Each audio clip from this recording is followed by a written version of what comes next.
Kita lanjut. Persamaan reaksi redoks dapat disetarakan dengan dua cara. Yang pertama dengan setengah reaksi, yang kedua perubahan bilangan oksidasi. Ingat, setengah reaksi reduksi dan perubahan bilangan oksidasi. Kedua cara ini adalah menyangkut atau berhubungan dengan bilangan oksidasi. Ya. Pertama kita lihat setengah reaksi atau disebut juga ion elektron. Kenapa dikatakan ion elektron? Karena dasarnya ini nanti adalah menyamakan jumlah elektron yang terjadi pada reaksi reduksi dan oksidasi. Ya, kita lihat intinya.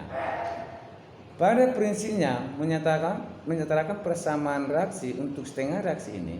Ya, jumlah elektron yang dilepaskan pada setengah reaksi oksidasi atau reaksi oksidasi dengan jumlah elektron yang diserap pada setengah reaksi reduksi. Artinya ini jumlah elektron yang terjadi pada reaksi reduksi harus sama dengan jumlah elektron yang berada pada reaksi oksidasi. Itu intinya, sama jumlah elektronnya.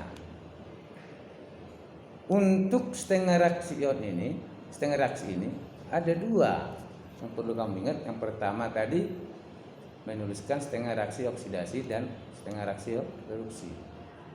Kemudian ini dapat berlangsung pada suasana asam maupun basa. Ini pada setengah reaksi ini, asam atau basa.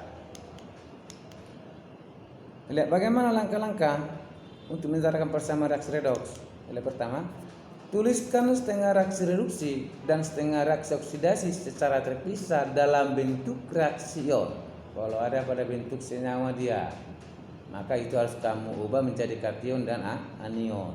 Itu pertama. Ya.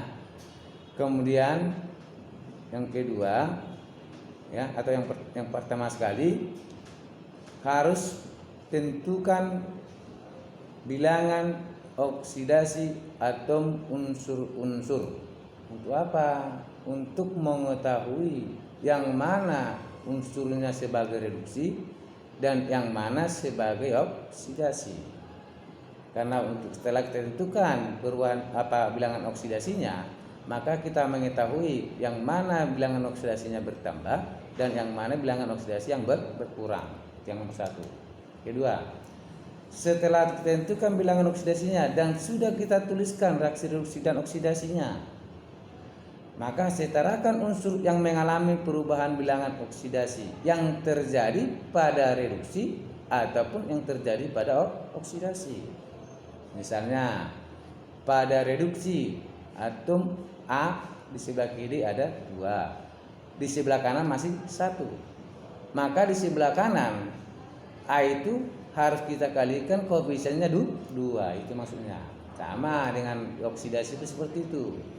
Kalau di sebelah kiri misalnya ada 3 zat B, misalnya zat B, sedangkan di sebelah kanan zat B itu sebanyak 1.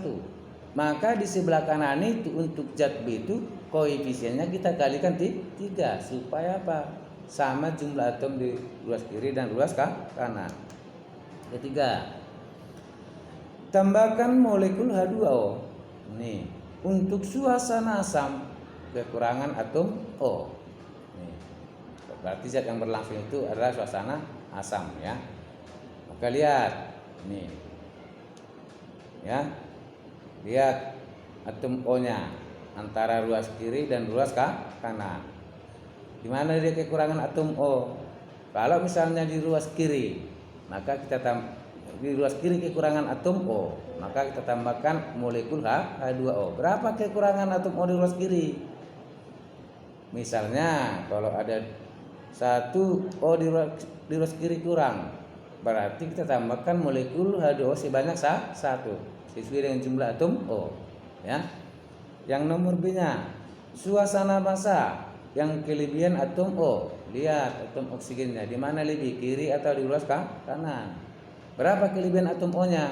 Seleksi. Kalau misalnya 2 kelebihan atom O, maka tambahkan molekul H2O sebanyak 2 atau 2H2O. Kalau kelebihan atom O-nya ini banyak 3, maka tambahkanlah molekul H2 itu sebanyak 3 atau 3H2O seperti itu ya.